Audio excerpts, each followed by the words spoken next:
ಇದೇ ಯಡಿಯೂರಪ್ಪನವರು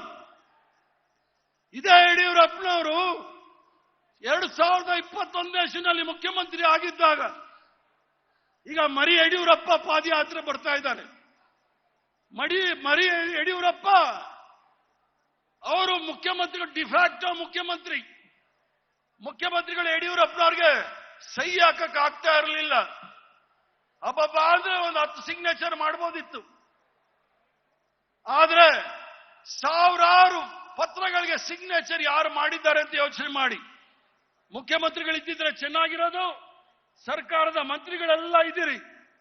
1920ರಿಂದ 21ರಲ್ಲಿ ಯಡಿಯೂರಪ್ಪನವರು ಮುಖ್ಯಮಂತ್ರಿ ಆಗಿದ್ದಾಗ ಅವರ ಪತ್ರಗಳಿಗೆ ಯಾರು ಸಹಿ ಮಾಡಿದ್ದು ಅನ್ನೋದನ್ನ ನೀವು ತನಿಖೆ ಮಾಡಬೇಕಾಗುತ್ತೆ. ಆ ಕಡತಗಳ ಸಿಗ್ನೇಚರ್ನ ನೀವು ಫೋರೆನ್ಸಿಕ್ ಸೈನ್ಸ್ ಲ್ಯಾಬೊರೇಟರಿನಲ್ಲಿ FSL ಅಂತಾರೆ, ಅದರಲ್ಲಿ ತನಿಖೆ ಮಾಡಿಸಿ ಎಷ್ಟು ಡೂಪ್ಲಿಕೇಟ್ ಸಿಗ್ನೇಚರ್ ವಿಜೇಂದ್ರ ಅವರು ಹಾಕಿದ್ದಾರೆ ಅಂತ ಹೇಳಿ ಸರ್ಕಾರದವರು ತನಿಖೆ ಮಾಡಬೇಕು ಅಂತ ಹೇಳಿ ನಾನು ಮಂತ್ರಿಗಳ ಮೂಲಕ ಮುಖ್ಯಮಂತ್ರಿಗಳ ಗಮನ ತರಲಿಕ್ಕೆ ಇಚ್ಛೆ ಬೀಳ್ತೇನೆ. ನಮಗೆ ಕಥೆ ಹೇಳ್ತಾ ಇದ್ದಾರೆ,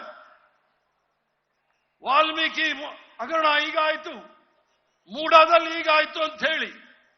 ಹಗರಣದ ಪಿತಾಮಹ ವಿಜೇಂದ್ರ ಅವರಪ್ಪನ ಹೆಸರು ಯಾವುದೇ ಅಧಿಕಾರ ಇರಲಿಲ್ಲ. ವಿಜೇಂದ್ರ ಅವರಿಗೆ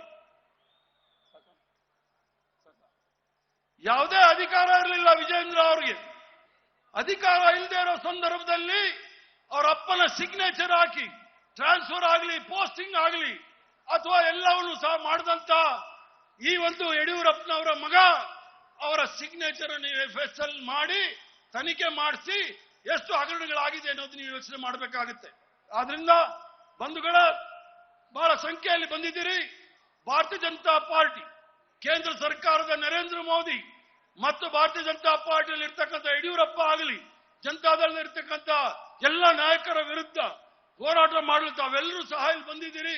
ತಾವು ಈ ಹೋರಾಟವನ್ನು ಮುಂದುವರಿಸಿಕೊಂಡು ಏನು ನಮ್ಮ ಪೂರ್ವಜರು ಈ ಒಂದು ಪವಿತ್ರವಾದ ದಿನದಂದು ನಮ್ಮೆಲ್ಲರಿಗೂ ಸಹ ಸ್ವತಂತ್ರವನ್ನು ಕೊಟ್ಟು ಎಲ್ಲರೂ ಸಹ ಸಮಾನರು, ಎಲ್ಲರಿಗೂ ಸಹ ಸಮಾನವಾದ ಅವಕಾಶ, ಎಲ್ಲರಿಗೂ ಸಹ ಸಮವಾದ ಬಾಳು ಅಂತ ಹೇಳಿ ಸ್ವತಂತ್ರವನ್ನು ಕೊಟ್ಟಿದ್ದಾರೆ. ಇದನ್ನು ಉಳಿಸ್ಕೊಂಡು ಹೋಗುವಂತ ಕೆಲಸ ನಾವೆಲ್ಲರೂ ಮಾಡೋಣ ಅಂತ ಹೇಳಿ ಈ ವೇದಿಕೆ ಮೂಲಕ ತಮ್ಮೆಲ್ಲರೂ ಸಹ ನಾನು ವಿನಂತಿ ಮಾಡಿ ನನ್ನ ಮಾತು ಮುಗಿಸ್ತೇನೆ.